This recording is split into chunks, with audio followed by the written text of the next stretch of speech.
જય શ્રી રામ દોસ્તો, સવારના લગભગ 8 વાગ્યા છે અને મેં કામ ચાલુ કરી દીધું છે અને પહેલો રેતનો ફેરો લગભગ ભરાઈ ગયો છે અને તે ભાઈ લેવલ કરી રહ્યો છે. ત્યાર પછી આપણે માટી ભરવા જઈશું. હવે આપણે આવી ગયા છીએ લોડર લઈને ખેતરમાં માટી ભરવા અને લગભગ સવારના 9 વાગ્યા છે અને ખેતરમાં હું તો આવી ગયો છું. ટ્રેક્ટર તો હજુ વાર લાગશે 5-10 મિનિટ, કેમ કે તે રેતનો પહેલો ફેરો હતો એટલે ખાલી કરીને આવશે ત્યાં સુધી હું રાહ જોઉં. અને તમે જોઈ રહ્યા છો જો ત્યારે આટલી માટી લીધી છે અત્યાર સુધીમાં. લગભગ 10-15 ફેરા જેવી લઈ લીધી છે અમે. તો મિત્રો, હું તમને આજે મારા લોડર વિશે સમજાવું કે અમે ક્યાંથી બનાવડાવ્યું, કેવી રીતે કામ કરે છે અને કેટલા ટન ઉપાડી શકીએ છીએ. તો ચલો આગળના વિડીયોમાં આપણે જોઈએ કે કેવી રીતના કામ કરે છે. તો આ ટ્રેક્ટર છે અમારું જોન ડિયર 5105 અને અમે બહારથી બનાવડાવ્યું હતું, કંપનીમાંથી ડાયરેક્ટ નથી લીધું. અને લોડર બનાવડાવ્યું બુલ કંપની, એગ્રી બુલ, જે લગભગ બેંગ્લોરમાં છે આઈ થિંક. ત્યાંથી અમે સ્પાર્ટ્સને એવું મંગાવ્યું અને ફિટ કરાવડાવ્યું હતું બહારથી. અને આમાં એક ખાસિયત એક અલગ છે કે આ તમે જે એનું બકેટ જોઈ શકો છો, એ બકેટ વચ્ચેથી ખુલી જાય છે. એ ગીસી દેખાય છે જે, ત્યાંથી વચ્ચેથી આ ખુલી જાય છે. અને તમે જોઈ શકો છો પૂરેપૂરું, જેમ આપણે જીસીબી આવે છે મોટી, એનું આગળનું જે બકેટ છે એ ટાઈપનું જ છે આ. તો બીજું બતાવું તો આ પાછળ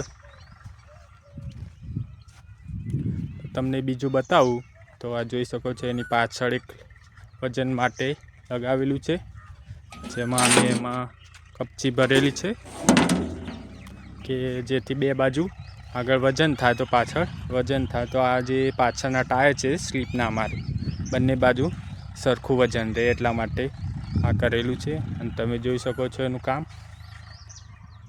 એક જ લેવલમાં માટી લે છે.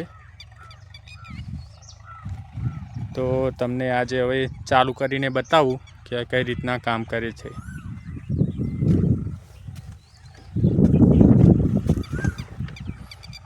તો આ રહ્યો ડિસ્પ્લે આગળની, આગળ અહીં પેટ્રોલનું છે, આ સ્પીડોમીટર, આ હીટનું છે. ચલો ચાલુ કરીએ એને.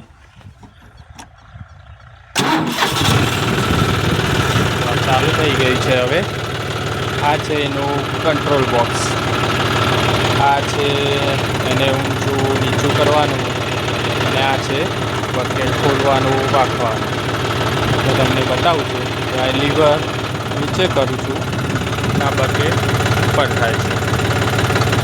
અને જેમ આ લીવર નીચે કરું, બકેટ નીચે જાય છે. આ બકેટને ઊંચું કરવા માટે અને આ બકેટને નીચું કરવા માટે.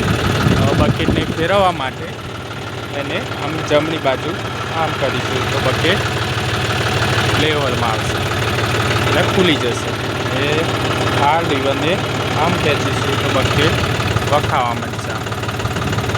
હવે જે એનો મેન ઇમ્પોર્ટન્ટ ભાગ છે હું તમને બતાવું અહીંથી. પહેલાં ઊંચું કરી લઉં એકવાર તો તમને દેખાઈ શકે. એને નીચું કર્યું અને આ લીવરની જે મેં વાત કરું છું, આ લીવરને આમ નીચે ખેંચવાથી બકેટ ખુલે છે. તમે જોઈ શકો છો, બતાવું તમને. જોઈ લો, આ રીતનો બકેટ આખું ખુલી જાય છે. અને વાંકવા માટે એને આગળ પુશ કરવાનું. આ તમે જોઈ શકો છો આવી રીતના વખાઈ જાય છે અને ખુલી જાય છે. તમને આખું કંટ્રોલિંગ કરીને બતાવ્યું તો તમે જોઈ શકો છો, જો બકેટ આખું અહીંથી ખુલી ગયેલું છે. તો આમાં એ ખાસિયત છે કે તમે અહીંથી જોઈ શકો છો બંને બાજુ પડી શકે. અહીંથી ખુલ્લું રાખવાનું આટલું, અને રિવર્સમાં લઈએ ટ્રેક્ટર એટલે આ બાજુથી માટી ભરાતી જાય છે. અહીંથી જે તમે દેખાઈ શકે છે, આમ પાછું કરો એટલે અહીંથી માટી ભરાય. અને આગળનું તો આપણને ખબર જ હોય છે, વાંકીને આમ આગળ લઈ જઈએ એટલે અહીંથી માટી ભરી શકાય છે. તમે જોઈ શકો છો. આ છે અમારી બેસવાની વ્યવસ્થા, તમે જોઈ શકો છો. મોચડો અમે નથી બનાવ્યો, પહેલેથી જે આ માલિકનું ખેતર છે એને બનાવેલો જ છે, પહેલેથી હતો જ.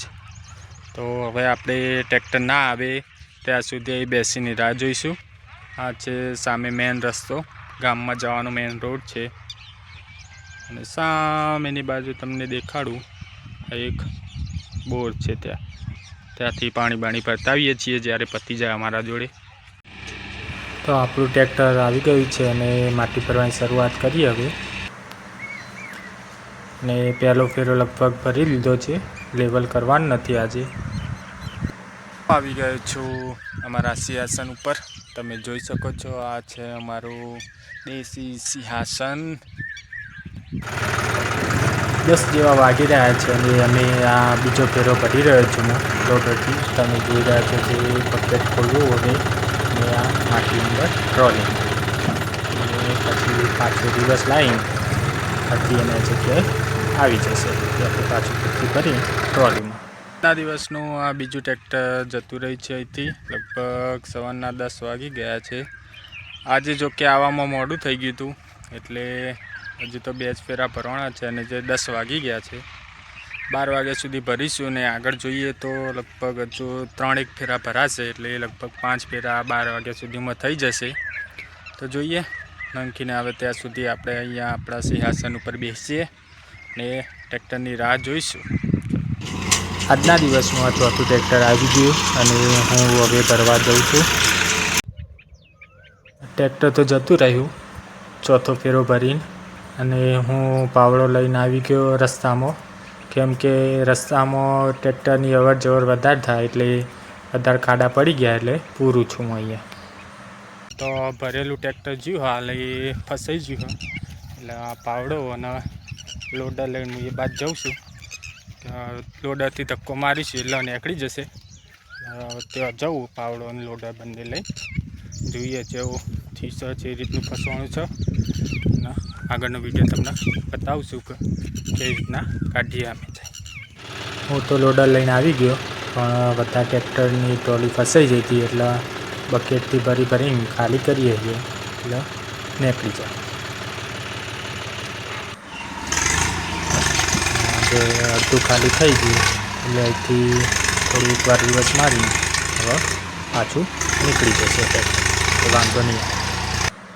12 વાગ્યા સુધીના 6 ફેરા કરીને હવે ઘરે જઈ રહ્યો છું. ટ્રેક્ટર ફસાઈ ગયો હોવાથી 12 વાગી ગયા અને હું મારા ઘરે આવી ગયો.